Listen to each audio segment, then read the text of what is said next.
Alright, I'm back to another Destiny video, and this seems to be a recurring segment that people kind of want me to keep doing, discussing the shadiness of Osiris week to week until we get some sort of definitive answer from the story of whether he is just a giant red herring or if he is actually potentially evil. The theory being he is either being controlled by Savathun or is literally Savathun in human form. We've already confirmed that Savathun is walking among everyone in the city in the body of a human. Does seem like it's probably him, but we're just kind of looking for more evidence that that would be the case week to week here. And this is usually spread across like kind of in-game dialogue or cutscenes or the lore book. And this time around we have a couple things to highlight. First and foremost, you will get a pretty big clue, I think, at the beginning of, I think it's the final one. I don't think it's week 3 of Corrupted, but it's one of the two. But Osiris greets you, and he's talking about how impressed he is that you've been able to like navigate this extensively in the Vex network. And he's like, I can see I've underestimated you. I will not make that mistake again. And it's like, you could easily see Savathun saying that exact same thing and that having a double meaning, not it just being like Osiris, our, friend and mentor, underestimating our power, but our arch enemy underestimating how skilled we are navigating the Vex data domain or whatever we're calling it these days. So that's one thing. And then after all of this plays out where we kill Korea, I think there's a line where like Osiris seems like I think somewhat taken aback that this happened at all. So I don't know if Osiris is Savathun, that she was kind of surprised that Korea didn't manage to kill us, or it's kind of all part of her plan and she was willing to sacrifice Korea to have everyone feel kind of safe and secure. And then when the mission ends, we talk to Ikora and she has said like, okay, well now that Korea is dead, I've assigned Osiris to research everything we have on Savathun. And it's like, okay, come on. I'm just picturing like Osiris like sitting in like the Vanguard library, like just like playing on his phone when he's supposed to be researching Savathun. Obviously, the additional problem is that she also gave Osiris full access to the full Vanguard database, all of the records from the Hidden, her spies. So pretty much every bit of humanity's intelligence and knowledge is being given to Osiris, which if he is Savathun, that is bad for obvious reasons. What I found kind of the most interesting this week was maybe the lore conversation between Osiris and Lakshmi, and that I'm kind of less sure what to make, heads or tails of, because the whole point of that conversation is that it is a conversation that Lakshmi has seen in like many of the possible futures between her and Osiris. So the lore entry is kind of her predicting what Osiris is going to say next and then him saying it. And she's kind of happy and somewhat bored that her predictions are coming true and that Osiris is becoming like so predictable. It's possible he's just kind of playing into that. Or I thought the whole thing with like the Vex was like they can't predict the light.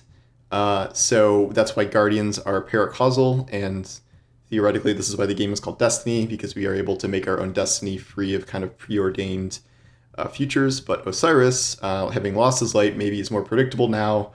I don't know if this is like more Savathun evidence. I didn't really see anything in this passage, honestly, that spoke to me as Savathun evidence.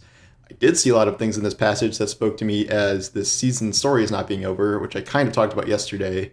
Because the ultimate realization of Lakshmi's visions are that she is going to kind of beat the Helsinki in some form or another. And Helsinki, I did it again, Elixni. Damn it, it's been so long. It's been so long since I said Helsinki, Elixni. And probably rule the city, which was one of her visions. So we will see if that comes true or not. I've said it's not completely out of the realm of the possibility, but she ends the passage saying that like she thinks this is lightning flash before the storm. It is not a spoiler to say that like there have been promotional images for this season that show Vex in the Batsa district, the Elixni quarter, and there is going to be some sort of fight there, whether she opens a portal to it or Korea's not really dead or Osiris does it or something. Like some sort of thing is going to happen there. and at least part of her prediction will come true. And her constant prediction has been, the Fallen surrounded by violence and Saint and Ikora fighting and Batsa. I don't. She seems to be trying to predict that like the Fallen are going to turn on us, but like I think it's pretty clear that's not going to happen. Something else is going to happen. I don't know when this happens. My theory right now is, I think by next week, I'm actually going to check this at Reset. I kind of want to see if the Endless Night might be getting later and later every day at Reset. I think that would be cool. I don't know if that's a guarantee. I think by next week it might just be gone, because I think it would be a little weird to have Solstice of Heroes start with all its decorations and stuff when there are taken blights everywhere and we're lost in eternal darkness. So that would be a little strange. So I think the Endless Night itself will be gone. And then this will be kind of the celebration that Saint alluded to at the end of the quest, and we'll have a party and we'll celebrate our achievements and whatever. I think that's what Solstice is about, is like celebrating our victories from the past year. I think that's like the main point of it. Obviously, we just had a big recent victory over Korea, and if the Endless Night is lifted, that'll seem like another victory. And then I think something bad's going to happen in the Batsa district. That is definitely my guess as to why they put them in a boss arena. We will see. But in terms of Osiris, like am I going to be doing this like every week for 8 months until the Witch Queen, like seeing what new shady thing he does? I'm very unclear as to like when this idea of Osiris being Savathun or not is going to be resolved. It just, like, the longer this goes on, the more and more obvious it seems, and they're almost like kind of shouting it now. So like it is a little hard for me to imagine this extending all the way until like through the entire next season, especially since that season is probably going to be a much longer one than normal, given the delay of the Witch Queen. This season is supposed to end, I think, in late August or mid-August, and then I cannot see the Witch Queen getting here until, I wouldn't say until February. So August to February at the earliest is, it's a long time. It is many more months past what a normal season would be. Get into the spring, it's crazy long.